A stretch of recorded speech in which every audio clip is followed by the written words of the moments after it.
So, thanks to me, you now know an easy 3-step process you can follow to check whether your property can be easily subdivided. In step 1, you confirmed that your property is bigger than 600 square meters. In step 2, you checked to see if there were any other properties that had recently been subdivided nearby. Finally, in step 3, you checked to see if the same controls and policies that affect those nearby examples also apply to your property. Now, if you followed each of these steps closely, and if you got a positive result for each one, then congratulations to you.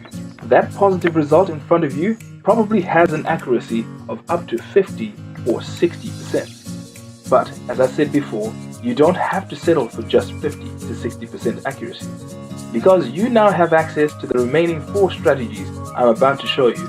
You now have the capacity to increase your certainty to over 90% before you even start the application to subdivide your land.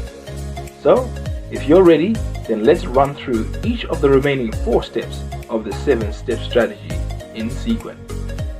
Step 4 now requires you to check your land for slope, because sloping properties are notoriously difficult to subdivide.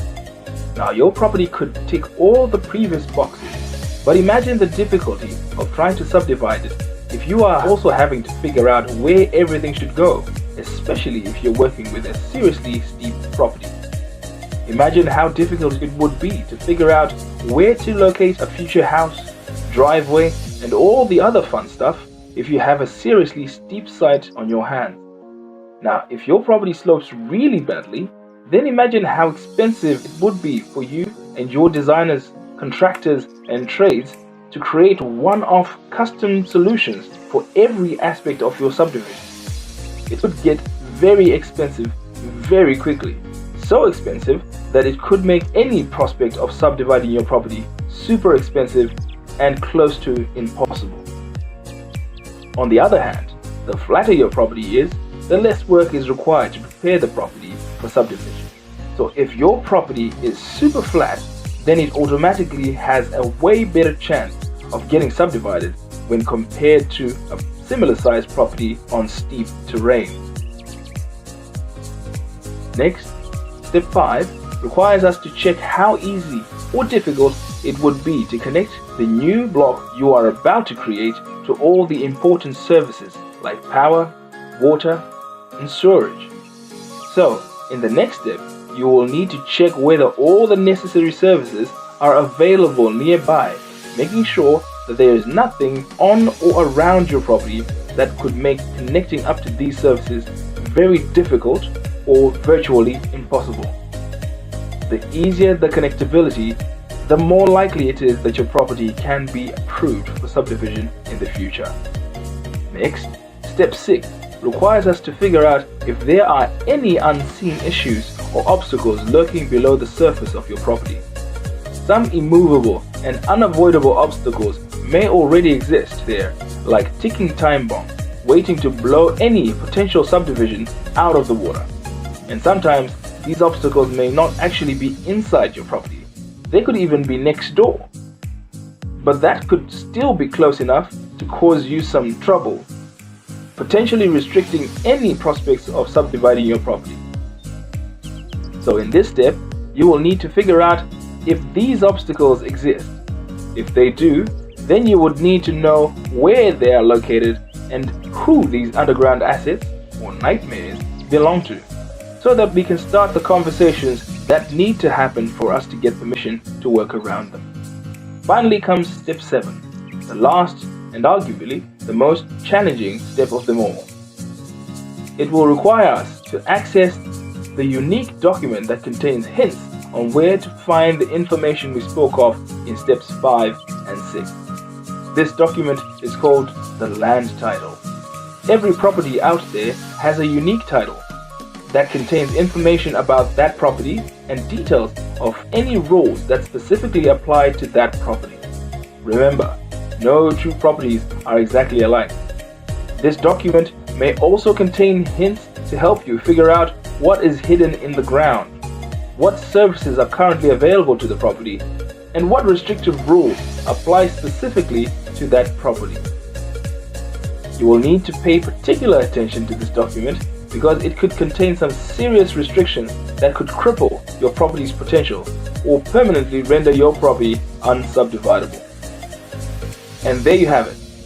You now know exactly what we need to look out for if you want to go ahead with subdividing your property.